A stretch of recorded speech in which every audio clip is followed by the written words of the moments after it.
Bow chicka wow. Ahnist CD section here. Welcome folks.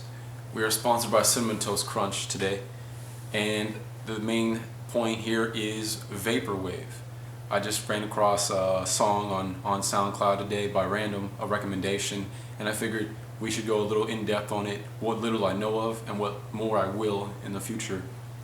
Vaporwave has been this one of almost, you could say, a internet type of subgenre in music at the moment, where it, to me, the best visualization of it, and thanks to Dan Bell on YouTube, is sort of this almost like you could say a bit of nostalgic, bit of homage, and definitely a pop type of feel to you could say like mall types of sounds, mall music, or kind of like outlet type of outdoorsy rhythm, a very 80s pop synth sort of feels into it, with and they could, it could vary almost to like Quiet Storm type of levels to definitely like upbeat, near as close to EDM as it can with its orchestration.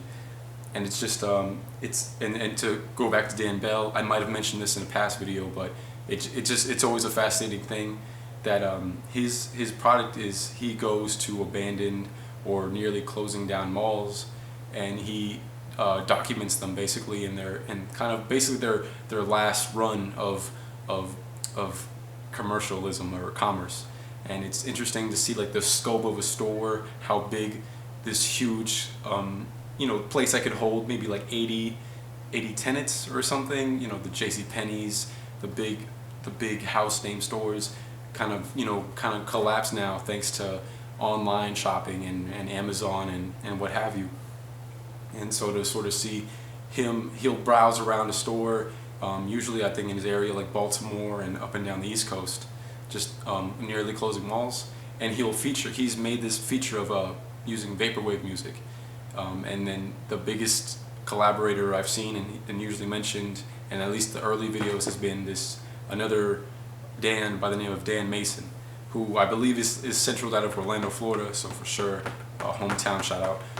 And he's like the biggest brand. He has so much stuff on his Bandcamp, just to kind of reach into it, and you'll see through the covers of a lot of Vaporwave type of music mixtapes, it has they'll feature a lot of like 90s computers, Microsoft references, all types of glitches, the 90s commercialism, you could say, the magazine styles, the pop animation. It has a very almost a nostalgic taste. I would say it's in the level of if you go to Warner Brothers internet website, and they do have a link to their original Space Jam promotion website. And we're talking, if Vaporwave could be put into a context, that's how it feels. It looks very the early stages of the next level of what we have now with Windows and Mac and this, that, and the third. It's interesting.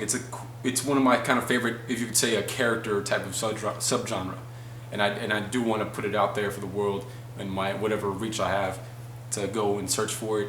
There is someone I recently reached out and will be using a song in that style. Ghosts Together, another good artist, another feature by Dan Bell. So please, I'd recommend highly their stuff. And just it's an incredible vibe. It makes me, in my own head, I see like kind of Miami in the 80s, a Scarface type of world, with just the lavish malls, the people out there, at that point in time, that luxury, the lap of luxury, those styles of cars, clothing, this, that, and whatnot. So if you kind of want a nostalgic type of subgenre, I would recommend it and look more into it. That is what Vaporwave is to me and what I know about it. So on the CD section, Lola, peace.